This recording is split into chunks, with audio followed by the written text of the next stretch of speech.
At Candriam, we've had a long and deep experience of engaging as a shareholder. As a shareholder, it's a lot easier to engage corporates through shareholder meetings. Companies have listing requirements that push them to do a lot more disclosure on ESG factors, and generally engagement has been growing through shareholdings. We've seen, for example, a lot of investors support shareholder resolutions, like Say on Climate. It's obviously a lot harder for fixed income investors to engage. Quite often, companies are private, so there's no dialogue as shareholders, and they've been generally more sensitive, and it's been harder to get disclosure out of them on ESG factors.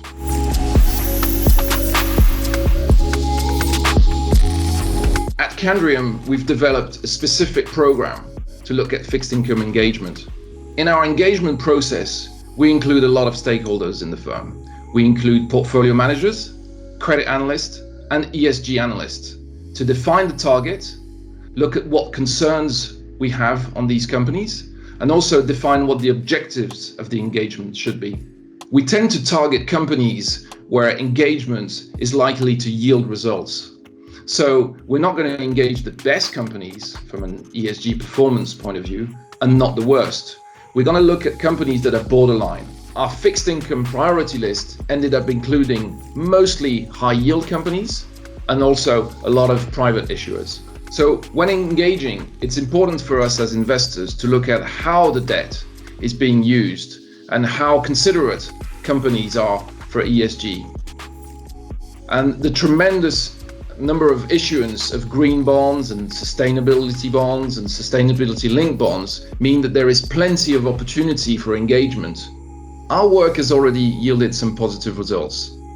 We've seen some of our issuers that have published their first ESG report. Some of them have committed to improving their board diversity. And also we've seen some that have committed to reducing their CO2 emission targets. Now, we mustn't forget country engagement. It's much harder to get traction when engaging sovereigns. So we prefer to act in collaboration with other responsible investors for higher leverage. We've joined a collaborative engagement on deforestation targeting 2 sovereigns. That is work in progress for us.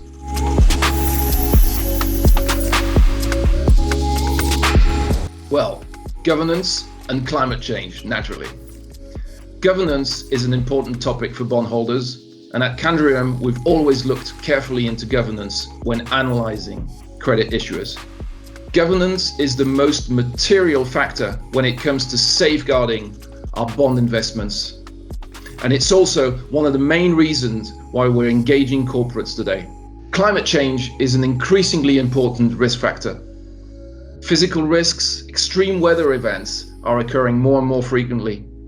We've already witnessed the first default linked to companies that didn't consider climate risk. So on the one hand, climate change is producing stranded assets, but it can also generate interesting opportunities. So as fixed income investors, when engaging with companies, we look at their capability to mitigate climate risk, but also their capacity to grasp the opportunities that climate change offers.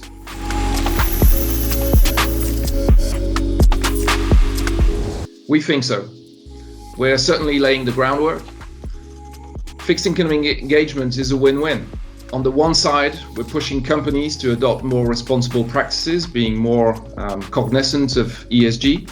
And on the other side, we're getting a better understanding of these businesses, and we're fueling our portfolio managers and our credit analysts with a lot of information. And generally, debt investors are more and more open to dialogue. This year, 2021, has seen a huge increase in the number of carbon emission reduction pledges from investors committing, for example, to the Net Zero Asset Owner Alliance or the Net Zero Asset Manager initiative that we've just signed.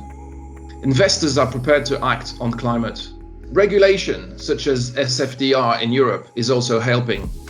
So yes, we think that fixed income engagement will become more common in the coming years. But when considering fixed income engagement, the elephant in the room is certainly sovereign engagement. When we see how countries are underestimating their environmental risks and how little they're doing to tackle climate change.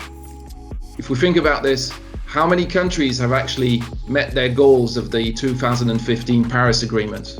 As responsible investors in these sovereign institutions, it is our fiduciary duty to make sure that our investments in sovereign debt encourages positive and sustainable impact.